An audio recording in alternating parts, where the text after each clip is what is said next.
Salut à tous et bienvenue dans cette vidéo. Aujourd'hui on va faire un truc qu'on m'a demandé assez souvent, c'est-à-dire démonter, et je me rends compte que j'ai mis la boîte à l'envers parce que je suis crétin, démonter cette espèce de faux Samsung Galaxy S4 que beaucoup de gens ont envie de voir à quoi ressemble l'intérieur d'un téléphone Spreadtrum, faut croire.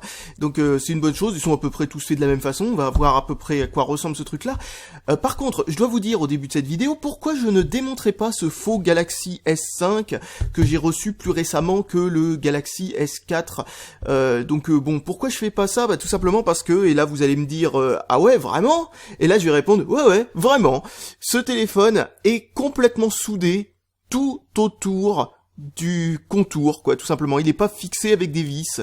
Il y a deux vis ici pour faire genre, ok, pourquoi pas, mais tout le contour a été thermosoudé, c'est magnifique, ça sert à rien du tout, surtout que c'est pas un téléphone étanche, hein, donc ça n'a aucun intérêt dans ce téléphone-là d'avoir fait ça, vu que c'est un truc complètement bidon, sans aucune jointure, etc. pour faire l'étanchéité. Donc bref, je comprends pas très bien la logique qui a poussé à le souder de cette manière-là, hein. Il y a peut-être que ça coûte moins cher que de mettre des vis, faut croire maintenant. Ça serait étonnant, mais pourquoi pas.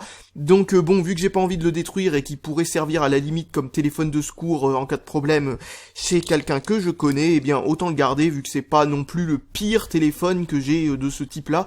Celui-là par contre est vraiment l'un des pires. Si ce n'est pas le pire, il y a aucun intérêt à le garder en état de fonctionnement. Mais de toute façon, je pense que je ne le casserai pas en l'ouvrant. Donc si vous vous rappelez pas de ce téléphone, c'est tout simplement un faux Galaxy S4 avec une flip cover qui est directement posée dessus, quoi. Hop, là, le tournevis qui se barre. Et donc voilà, bon, c'est très épais par rapport à l'original, mais sinon il est assez... j'essaye de trouver le mot, mais enfin bon bref, assez conforme on va dire à l'original. Alors il a déjà été démonté par la personne qui me l'a envoyé. Ça se voit au fait qu'il manque une étiquette ici. C'est lui qui m'a dit en premier qu'il fallait que je le démonte, bien avant que la vidéo soit postée d'ailleurs, soit dit en passant, au moment de me l'envoyer en fait. Alors bon, je ne l'ai pas fait jusque-là, non pas parce que je trouvais pas ça intéressant, mais tout simplement parce que je manquais un peu de temps et aussi d'éclairage conforme pour pouvoir faire ce genre de choses, car je n'avais pas encore la lampe qui est juste au-dessus de moi, là ici. Vous avez vu aussi que je filme ailleurs que d'habitude, bon, ça va peut-être devenir un nouvel emplacement de film, de filmage, je sais pas trop comment dire ça, de prédilection. Alors, bon, pour l'instant, je suis pas sûr, hein, ça dépend de ce que va donner la reverb au niveau du son, parce que, sincèrement, ça c'est le genre de truc sur lequel je n'ai absolument aucun contrôle, et je peux voir ça que lors du montage. Donc là, je suis en train d'enlever toutes les vis qu'il y a autour, enfin bon, il y a pas mal de vis qui sont très évidentes, il n'y a pas à aller chercher bien loin.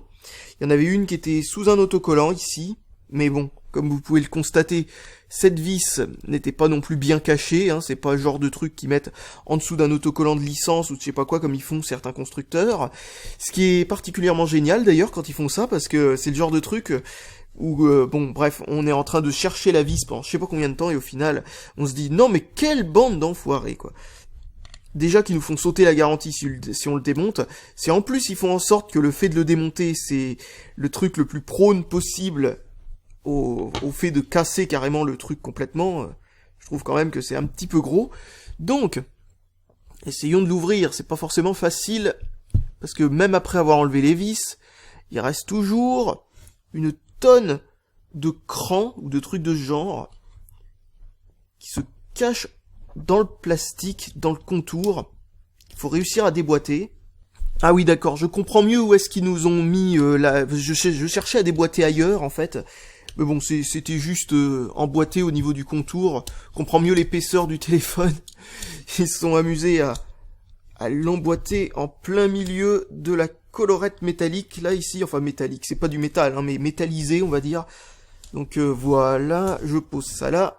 J'enlève le bouton volume qui séparait tout seul, et là vous voyez déjà à quel point nous sommes dans un niveau de rien du tout se trouve là-dedans, qui caractérise, on va dire, tous ces téléphones pas chers.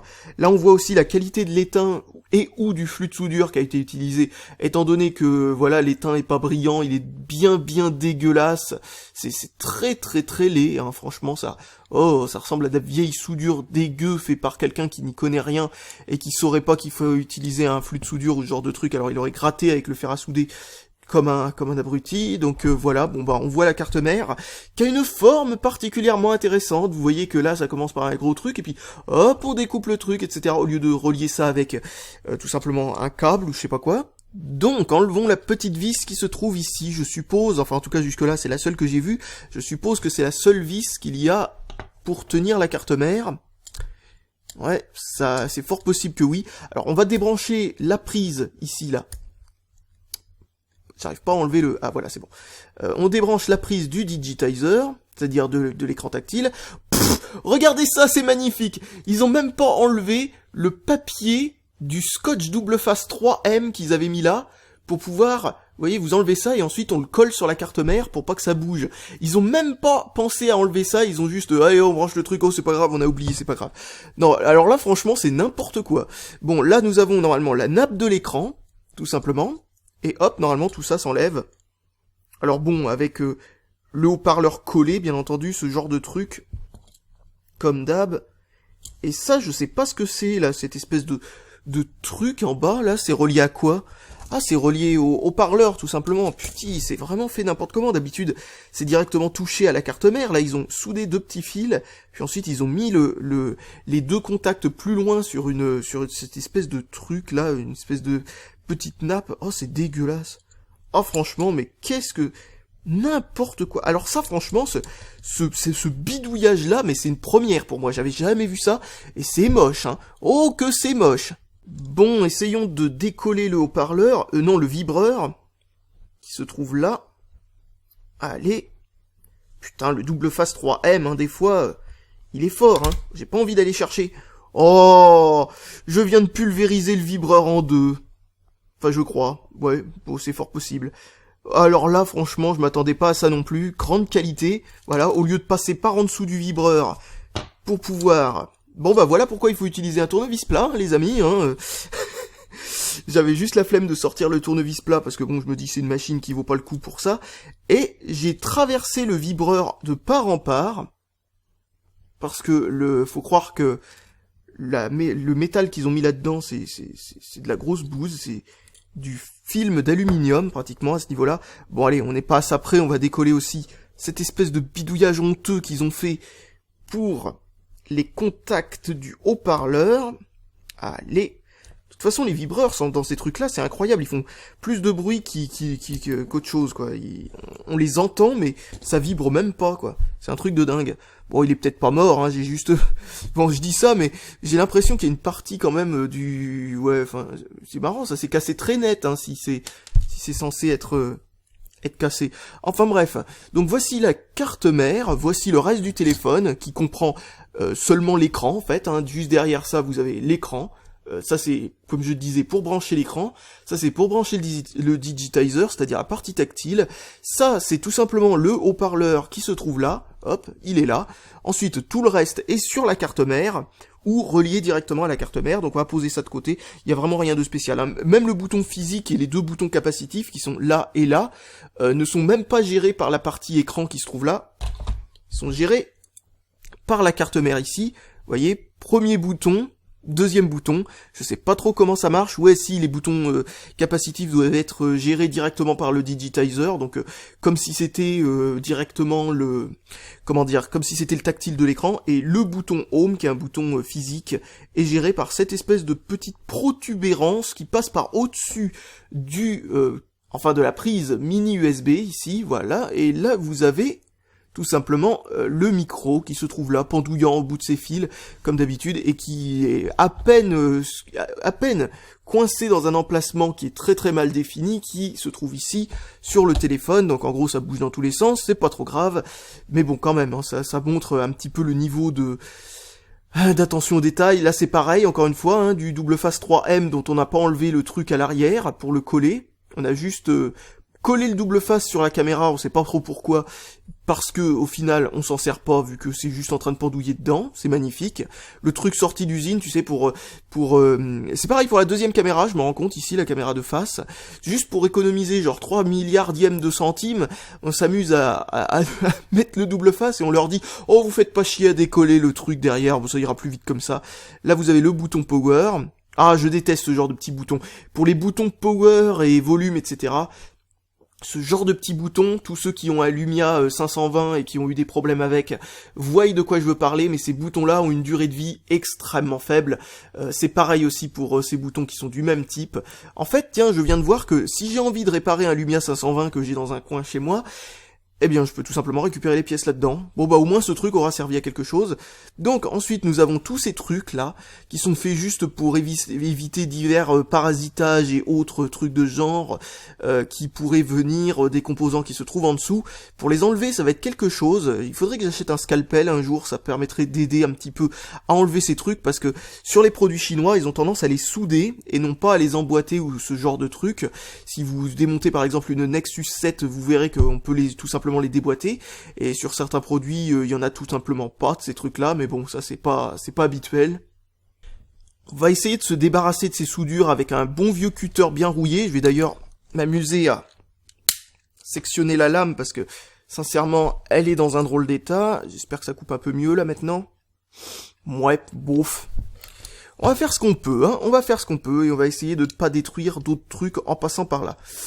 Ah, ça va, ça a cédé d'un coup. Donc essayons de faire pareil ici. Putain, c'est vraiment pas facile de couper ces trucs sans faire de dégâts. Donc si on a des problèmes de CMS en dessous de ces espèces de choses là dans un téléphone chinois, c'est vraiment casse-pied. Peut-être un système de soudure à air chaud pourrait aider à décoller tout ça.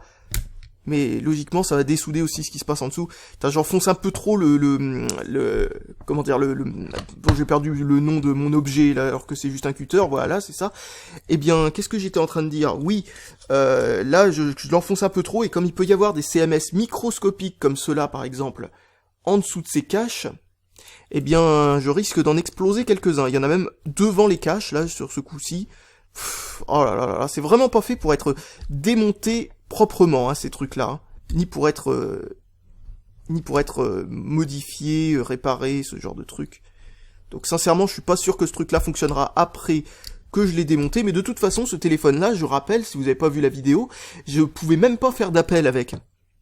Ni en recevoir, enfin, il y avait rien qui fonctionnait, à part la fameuse 6G, qui est en gros une forme de 3G, non, de 2G même, qui marche mal. Donc c'était merveilleux, c'était vraiment le genre de truc, tu te demandes même pourquoi ça existe. Tu te demandes si quelqu'un a testé ce téléphone un jour. Oh, putain. Enfin, quelqu'un a testé ce téléphone, visiblement, et c'était la personne qui me l'a envoyé, et moi-même d'ailleurs, mais malheureusement, nous ne travaillons pas dans l'usine qui les fabrique, donc on peut pas leur dire « Eh, les gars, vous foutez peut-être un peu de notre gueule. » Bon, allez, on va essayer d'ouvrir ce truc. Putain, c'est pas facile, hein. Putain, c'est vraiment... Ah, il me faudrait vraiment un truc plus fin, parce que le manche extrêmement large du cutter, ça aide pas du tout à faire ce genre de section... Ah, mon ongle reste coincé dessous. Ce genre de section extrêmement précise. Allez, allez... Si ça pouvait être qu'un cache, franchement, qui se déboîte, comme dans certains produits, ça serait pas mal. Bon, je vous épargnerai, bien entendu, comment j'ai enlevé les caches, le plus gros et le plus petit ici, là. Mais je comptais vous montrer l'opération pour vous montrer à quel point c'est n'importe quoi et vous compreniez pourquoi c'est si difficile. Voilà, c'est bon, je crois que j'ai cassé la soudure de celui-là. Maintenant, la dernière soudure, la plus large. Voilà, j'ai plus qu'à la casser en faisant levier. Et oh, je trouve que j'ai pas fait un si mauvais boulot que ça, parce que j'ai rien cassé derrière.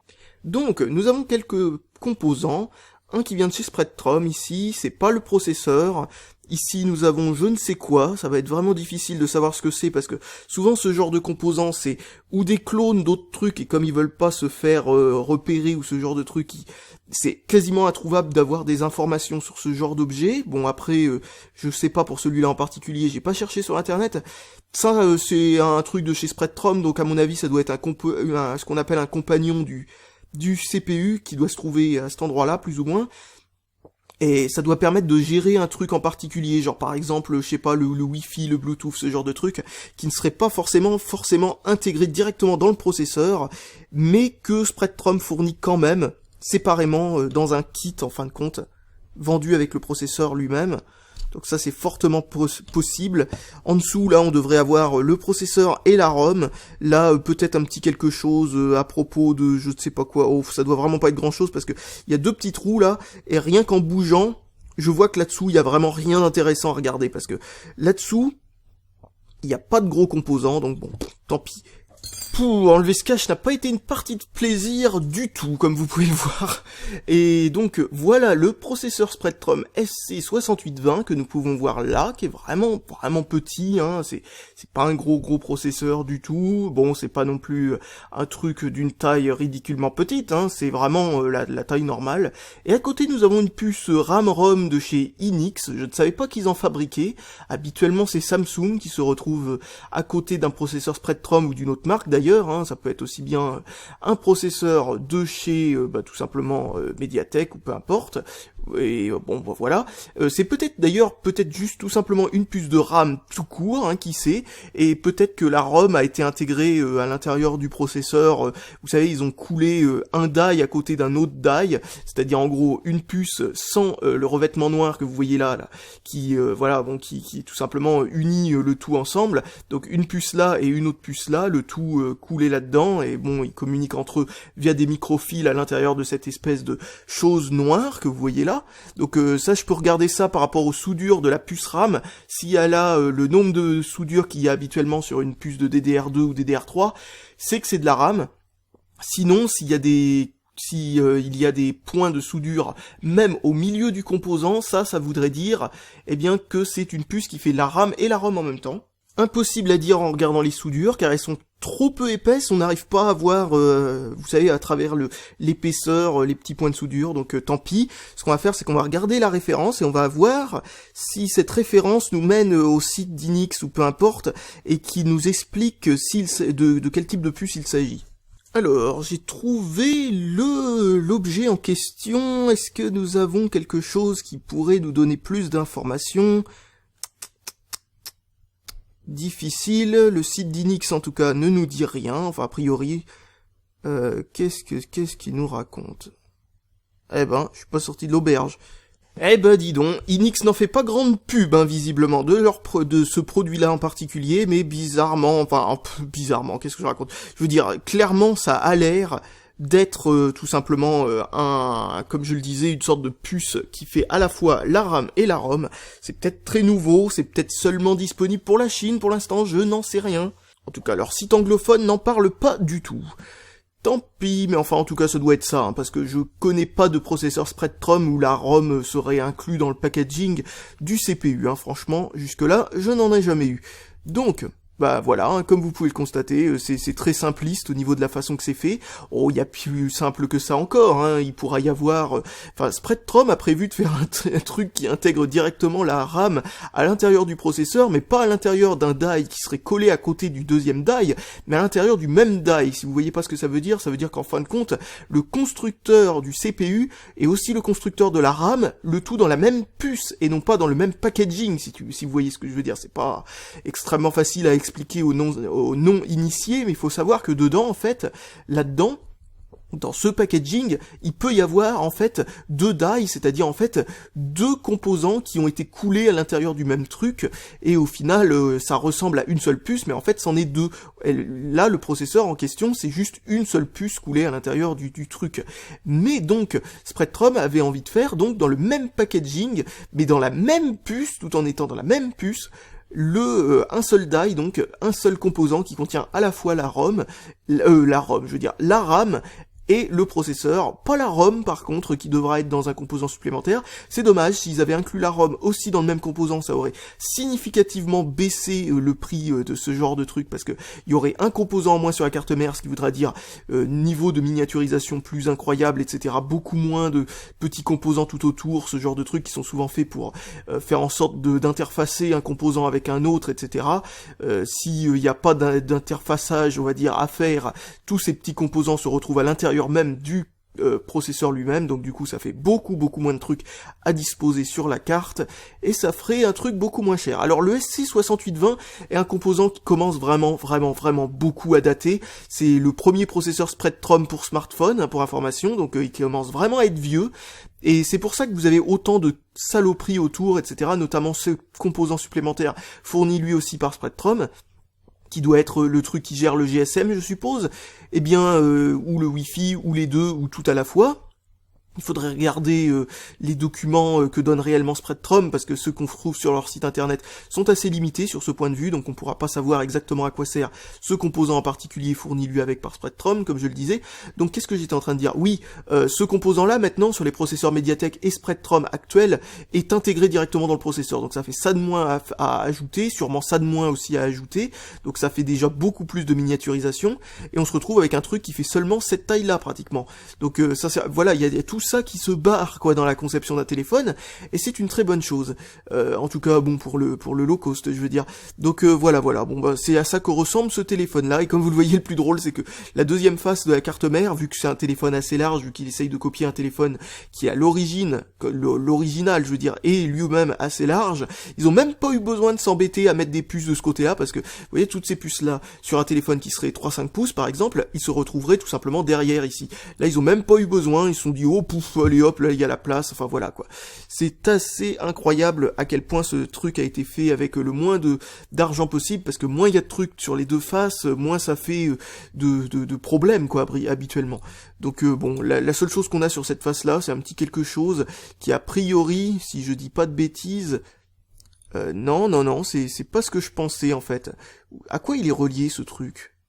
A priori, ça c'est juste relié à la carte SD. Ok, d'accord, bon, pourquoi pas. Et encore, hein, pas entièrement, parce que j'ai l'impression qu'il y a des pistes qui repartent direct derrière. Bref, eh bien, c'est bon pour cette vidéo, je pense, hein. Vous avez vu l'intérieur de cette chose, maintenant j'ai plus qu'à refermer ça. En tout cas, le coup du Scotch 3M, ça c'était n'importe quoi. J'ai pu voir pas mal de trucs qui étaient complètement débiles. Ce truc-là, par exemple, ça c'est une première, comme je le disais, c'est vraiment purement et simplement ridicule. La qualité des soudures a l'air d'être particulièrement géniale pour ce truc-là en particulier, en tout cas, et pour le vibreur, le micro aussi, le reste a l'air d'être soudé par une machine, donc il n'y a pas vraiment de truc à dire, mais là franchement c'est un petit peu, enfin voilà quoi, ça se voit clairement que ça a été fait avec de l'étain de qualité assez mauvaise. Nous avons aussi quelques trucs qui nous montrent que par exemple, le poids du téléphone est fait intégralement par cette espèce d'armature qui se trouve là, toute cette armature, qui est en métal d'ailleurs, soit dit en passant, hein, et toute cette armature en fait est faite juste seulement pour la seule et unique utilité d'alourdir le téléphone, sinon vraiment il pèserait 1,50 g, donc c'est pour que ça ressemble un peu plus à l'original, je suppose. Ici nous avons, comme je le disais, le petit contrôleur qui est directement sur le câble du digitizer. Bon, ça c'est un truc assez commun sur ce genre de truc. D'ailleurs, je me rends compte que le contrôleur du digitizer n'est même pas fait par Mediatek, donc je sais pas, ni par Spreadtrum, je sais pas qui fait ça. Habituellement c'est Mediatek qui fait ces trucs-là sur des trucs pas chers, donc ça doit être un clone de trucs de Mediatek. Déjà que les contrôleurs d'écran tactile de Mediatek, les bas de gamme, en tout cas ceux qu'on pourrait retrouver dans des téléphones de ce genre-là, sont pas particulièrement géniales. Alors là, si c'est une sorte de clone, ça doit être vraiment dégueulasse. Ça expliquerait l'écran tactile avec une précision absolument abominable. Peut-être pas forcément l'écran tactile lui-même, mais le contrôleur est peut-être le seul responsable de ça. Donc voilà, je pense que j'ai plus rien de spécial à dire, et j'ai plus qu'à vous dire salut à tous, et à la prochaine, et moi je vais essayer de remonter ça, et voir si ça fonctionne encore. Eh bien, rendez-vous compte que malgré mon décapsulage à la sauvage qui a bien rayé la carte mère, eh bien ce téléphone a l'air de toujours fonctionner, hein, visiblement. Bon, le vibreur fonctionne très certainement plus, hein, parce que il en manque un bout, littéralement, mais sinon, le reste a l'air d'être toujours en état de marche. Donc bon, c'est certes n'importe quoi, hein, de la façon que je l'ai enlevé, bon, de toute façon, la façon que c'était fabriqué, c'était déjà n'importe quoi. Le fait de devoir passer au cutter pour ouvrir les différentes trucs comme ça là, c'est assez n'importe quoi. Enfin c'est même pas cassé n'importe quoi, ça veut rien dire ce que je viens de dire, mais c'est pas grave. Mais en tout cas c'est vrai, non, c'est même purement et simplement du gros porte-nawak. Donc bon, la batterie visiblement vient de se décaler parce que là je la tiens à la main, ou alors tout simplement elle est vide. Mais en tout cas voilà, bon, le téléphone a l'air de fonctionner toujours comme il faut, donc bon il y a plus rien de spécial à vous dire à propos de ce téléphone, donc je vous redis à nouveau, salut à tous et à la prochaine.